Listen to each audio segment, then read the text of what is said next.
comment ça va Georgie? Moi ça va très bien. Aujourd'hui on se retrouve pour une nouvelle vidéo. Pour le thème du concours, j'ai choisi le thème ruse. C'est un thème que je trouve très intéressant. Alors je l'ai choisi. Déjà c'est quoi la ruse par définition?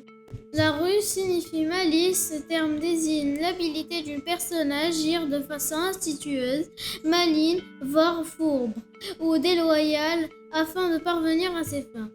Dans cette capsule, on va aborder et développer ce thème et également à son interprétation comme l'intelligence pratique. Depuis la nuit des temps, notre histoire est pleine d'exemples, d'exploits de la ruse dans multiples domaines. La guerre, la politique, sans oublier l'autre facette malhonnête qui compte de multiples exemples de son utilisateur pour faire du mal ou tromper les gens. Escroquerie, mensonge et manipulation. Chaque outil peut être utilisé de manière à apporter une valeur positive à son entourage ou l'inverse. Moi, je vais plus vous amener à découvrir son bon usage. Les Grecs en appelaient le métis, cette forme particulière d'intelligence qui mélange la tactique et la finesse.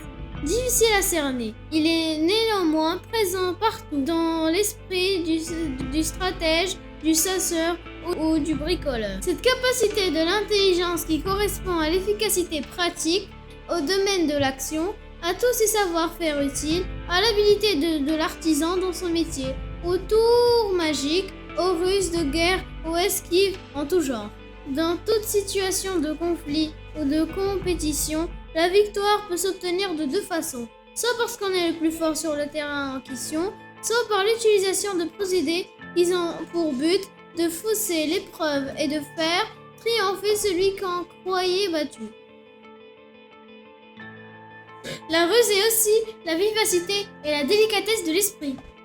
C'est par excellence le pouvoir de la ruse, celui qui agit sous couvert d'un masque.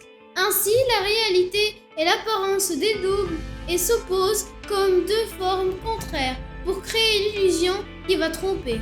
La ruse est l'intelligence pratique du navigateur, du vannier, du charpentier, du bûcheron. Elle est l'habilité du politique, du médecin et du stratège. Pour chacun de ces deux-là, la ruse consiste à traquer la circonstance favorable, voire à la créer.